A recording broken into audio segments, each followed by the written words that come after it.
19h30 partout en Côte d'Ivoire, c'est la même heure au Sénégal. Bienvenue sur la chaîne toujours proche des populations. Vous faites bien de vous informer sur RTI2. Voici les titres de ce début du dernier week-end de l'année. Depuis que l'autoroute reliant Yamoussoukro à Bouaké a été mise en service, les automobilistes se rendent dans les villes du nord du pays en un temps record. Cependant, tout le monde ne tire pas avantage de cette nouvelle voie. Le point avec nos reporters dans quelques instants. À l'international au Sénégal, face aux députés, le Premier ministre Ousmane Sonko a annoncé un projet pour revenir sur la loi d'amnistie de Macky Sall. Bonsoir à tous, merci pour votre fidélité. En 2023, l'autoroute reliant Tiébissou aux villes du nord du pays a été mise en service. Depuis lors, les automobilistes se rendent dans les villes de Katiola, Ferké et Korogo en un temps record. Cependant, les commerçants et mécaniciens de l'ancienne route du nord de la ville de Bouaké n'arrivent plus à faire de bonnes affaires. Voici le constat de nos reporters Assita Diarra, Kader Bachil et Issa Dambélé. Les camions, les cars, les mini-cars et voitures personnelles peuvent désormais se rendre au nord de la Côte d'Ivoire sans passer par la ville de Bouaké, chose qui était impossible dans le passé. Ce trajet permet aux automobilistes de faire des économies en carburant, mais aussi d'arriver le plus tôt possible à leur destination.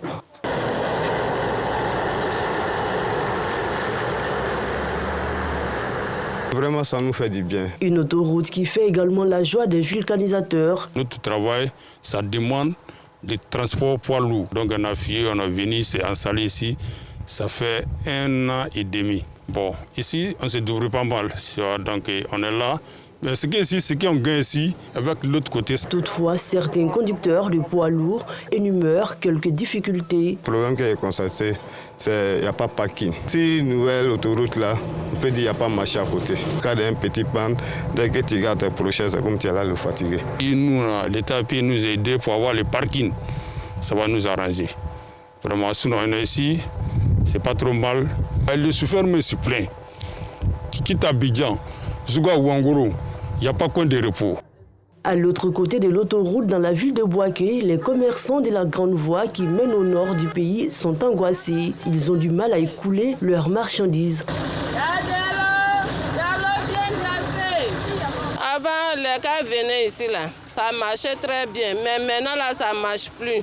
Nous qui ne pouvons pas marcher là, c'est nous qui se débrouillons ici, sinon les autres là sont partis. Les vulcanisateurs qui occupent cette route s'en sortent difficilement. Souvent même pour avoir de l'argent, pour faire les finances ou les dépenses à la maison, c'est un peu dur quoi, ça ne marche pas franchement. Souvent on colle les pneus de moto, donc on se débrouille avec ça et les chauffeurs de Massa qui sont à côté. Si on passe sur l'autoroute, on ne peut pas gagner les passagers quoi. C'est à cause qu'on passe ici souvent pour aller. Si l'autoroute là-bas, il n'y a pas de bonne route là-bas.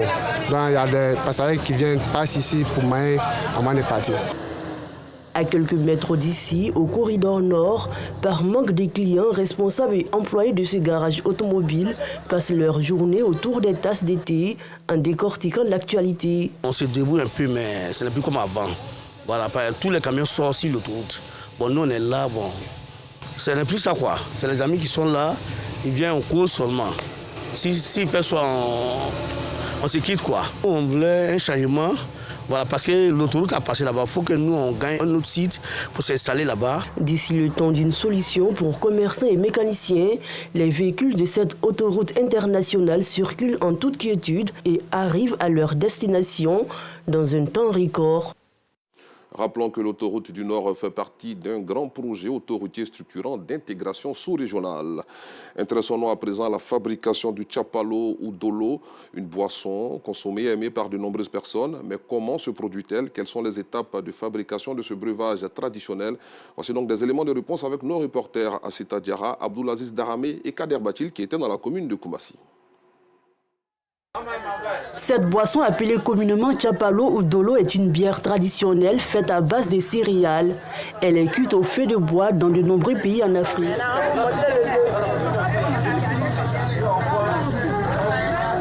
La préparation du tchapalo prend plusieurs jours et est méconnue de plusieurs personnes. Pour mieux connaître le processus de préparation de cette boisson, nous nous plongeons dans le quotidien de Nadège et Colette. Comme de nombreuses femmes de la commune de Koumassi, elles ont fait de la production et de la commercialisation du tchapalo leur principale activité. Je suis propriétaire des coins de tchapalo. Il y a longtemps je suis là. J'ai fait quelque chose de 20 ans ici. Voilà.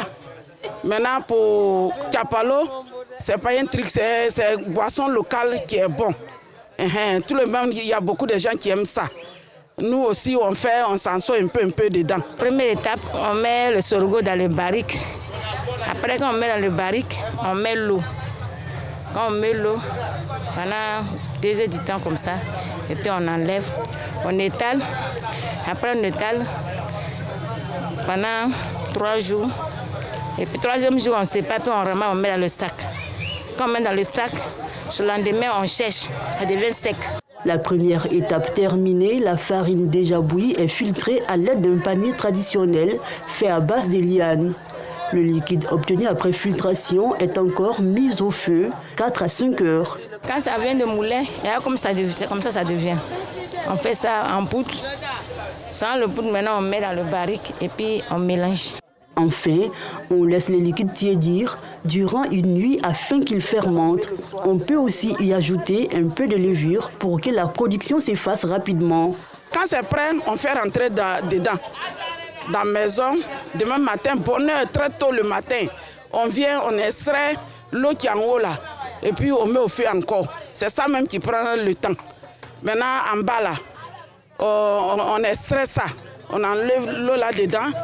Maintenant, le décès là, on jette ça. Maintenant, on prépare. Ça prend du temps même, du matin jusqu'au soir. Et puis, on enlève pour déposer, ça froidit. Puis, on fait rentrer encore, on met le vide dedans. C'est dans cette enceinte que la préparation du dolo s'achève. Ici, on peut constater le tchapalo terminé et prêt à être consommé. Quand on finit là, c'est ça qui est dehors là-bas, là, qui est dans les bassines là. Maintenant, pour bassines là, maintenant, c'est ça qui vient. Ça, on vient pour faire master et puis le lendemain, on vend.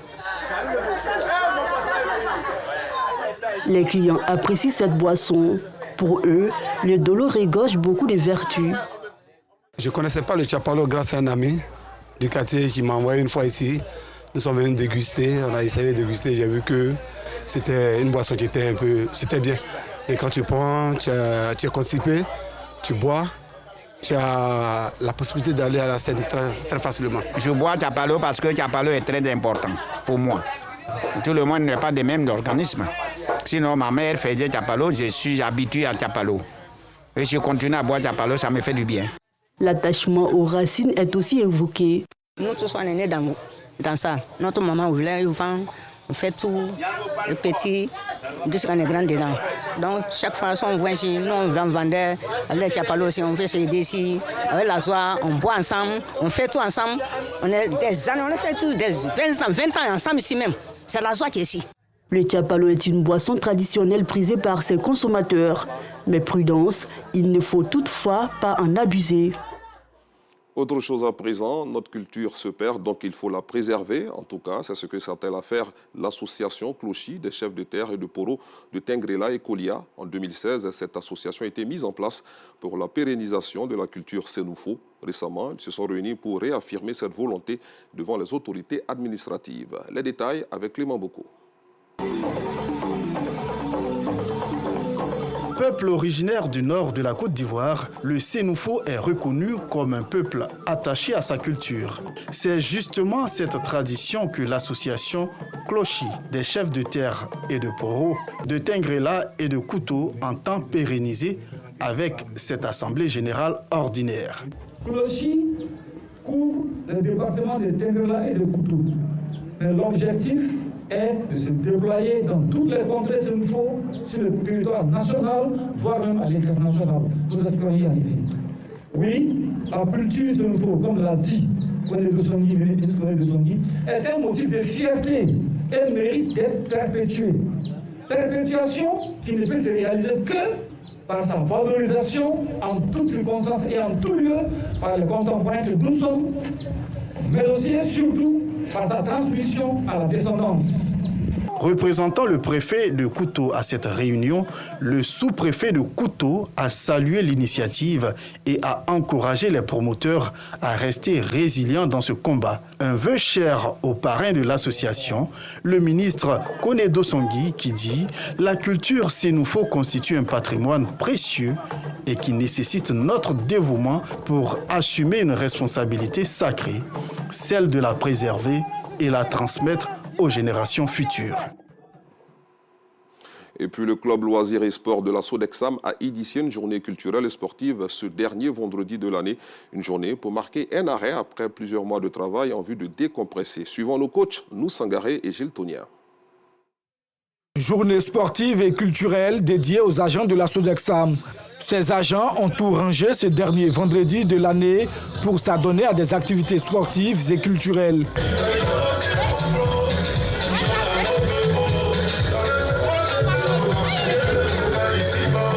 Une initiative du club loisirs et sport de la Sodexam, société d'exploitation et de développement aéroportuaire, aéronautique et météorologique en Côte d'Ivoire. Depuis plus de 7 ans, on a commencé cette activité-là. Et chaque dernier vendredi de l'année, on se retrouve pour pouvoir, on va dire, déstresser et préparer l'année qui va suivre en fait. D'ordinaire, on fait tous les jeux de loisirs qu'on connaît, pétanque, ludo, awalé, skateball. Aujourd'hui, on va donc innover avec déjà ce qui se passe actuellement avec le jeu des directeurs au tir au but. Après, on aura des jeux collectifs. Les jeux qu'on appelle souvent lancer le pot. Il y aura d'autres jeux comme ça qui vont animer la journée. Cette journée, qui est à sa 7e édition, vise à renforcer les liens entre les agents de la Sodexam. Une initiative soutenue par ses premiers responsables. Nous travaillons à construire à la Sodexam un esprit de famille, un esprit d'équipe, conformément à la vision du président de la République de construire une Côte d'Ivoire solidaire, afin que nous soyons tous unis autour d'une même vision, d'un même objectif. Et tout le conseil d'administration se joint à moi pour soutenir donc cette initiative qui ne fait que booster les agents pour se donner donc de plus en plus et produire donc de bons résultats. Lassina Ouattara, conseiller technique du président de la République, par ailleurs invité spécial de cette journée, n'a pas manqué de traduire sa gratitude aux agents pour cette initiative. Parce que tout le monde se sent bien au travail. Et vraiment, je tenais à le féliciter. Féliciter le PCA et le bon travail qu'ils font au niveau de Sodexam. Vraiment, je suis fier d'être là. Je souhaite de bonnes et heureuses années 2025 à tous les employés de l'agence de Sodexam, surtout au PCA et au DG. Créée en avril 1997, la Sodexam est responsable de la gestion, de l'exploitation et du développement des aéroports, de la météorologie et des activités aéronautiques en Côte d'Ivoire. Au chapitre sport à présent, Victoire Pétanque Club de Cocody est le grand vainqueur du tournoi de la solidarité doté du trophée Éric Tabat. Cette équipe a été plus forte que les 59 autres doublettes qui ont pris part à cette grande compétition organisée par la Fédération ivoirienne de la discipline qui était à sa 5e édition. Des précisions avec Ngamblé Konaté. Adou Pamphile et Bataille Edouard, vainqueurs de la 5e édition du tournoi de la solidarité doté du trophée Éric Tabat. Pour y arriver, l'équipe de Victoire Pétanque Club de Cocody a dû passer par les phases éliminatoires au cours desquelles les boulistes organisés en série doublette se sont défiés à l'espace 3 cailloux de Cocody Centre sous le regard admiratif de son excellence Éric Tabat, venu communier avec les 60 doublettes en compétition. De belles empoignades placées sous le sceau des retrouvailles et de la cohésion entre les boulistes venus de 12 clubs d'Abidjan et de l'intérieur du pays. Cette compétition a été une satisfaction à tout point de vue. Merci aux arbitres, merci à la table technique, merci à tous les boulistes de Côte d'Ivoire.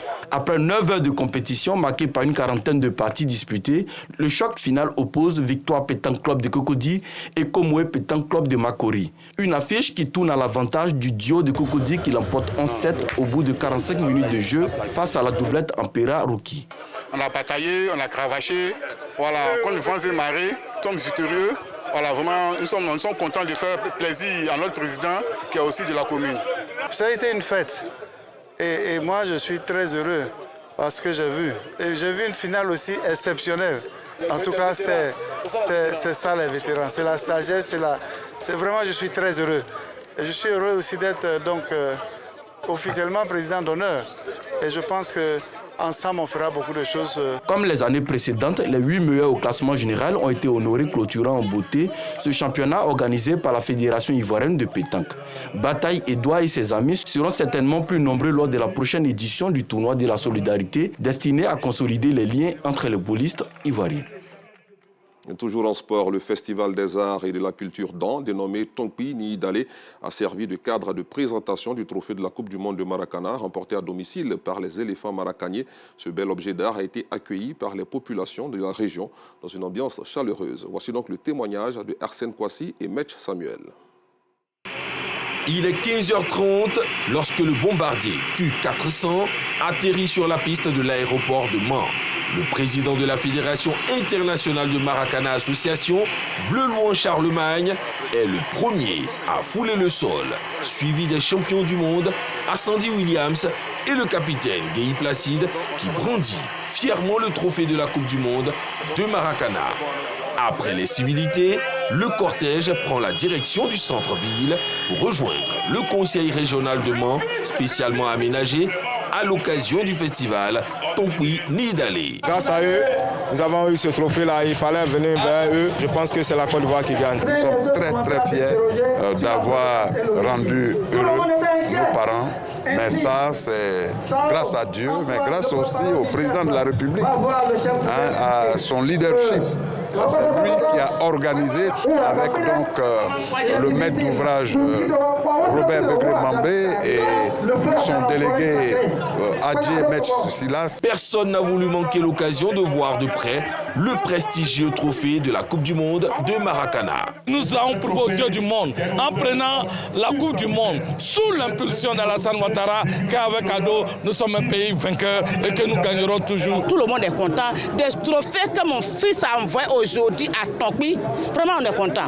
24 heures plus tard, c'est au tour de Sa Majesté, Gloudedam Ier, roi du Tongpi, entouré de ses notables, de recevoir le Graal. Je ne peux que dire merci au président Alassane Ouattara, au Premier ministre, au ministre des Sports, à tout son gouvernement. Après les bénédictions, cap est mis sur les villages de la localité, de Cointon-Guinée à Gbangbe-Guinée 1, Kampala, Louanville et Mlonguinée. Les populations ont accueilli le précieux métal de 2,5 kg dans la ferveur.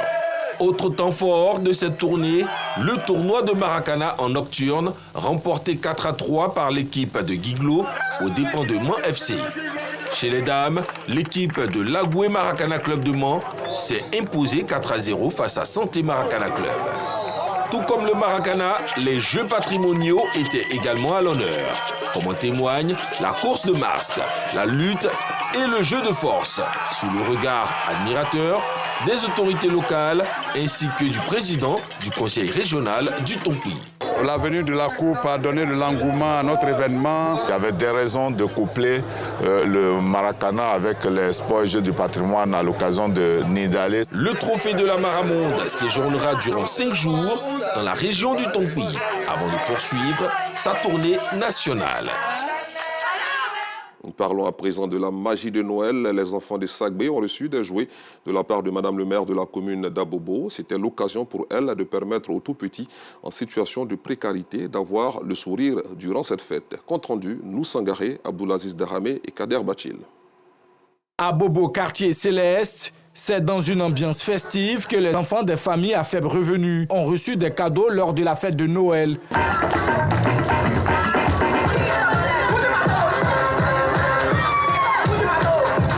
Cette cérémonie a pour but de donner la joie aux enfants des familles à faible revenu. Une initiative du maire Kandia Kamara qui s'est fait représenter. Le but de cette cérémonie, c'est d'égayer les enfants. Faire en sorte que ceux qui ont les soucis les oublient et qu'ils se sentent au même niveau que les enfants UP, des Cocody, de la Riviera, etc. etc. Donc maintenant, le maire nous a permis d'organiser cette cérémonie pour que les enfants d'Abobo Sagbé se sentent aussi à l'aise, se sentent aussi heureux et comme tous les autres enfants. Ce sont des enfants visiblement heureux qui ont reçu ces cadeaux. Je suis contente d'avoir mon cadeau de Noël parce que je n'ai jamais eu de cadeau de Noël comme ça. C'est ma première fois. Je dis merci à ma mère qui a beaucoup étudié avec moi. Nous, on n'avait pas encore reçu de cadeaux à la maison, on est venu recevoir cadeaux à l'école. Sagué 2 ans.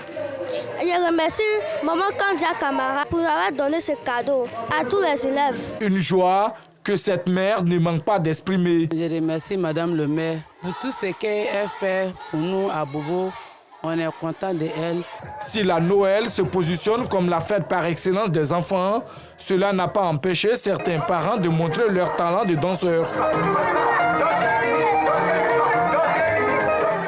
Une note triste pour continuer ce journal. L'ambassadeur Seydou Cissé est décédé le vendredi dernier à Rome, en Italie, où il était en fonction depuis une dizaine d'années.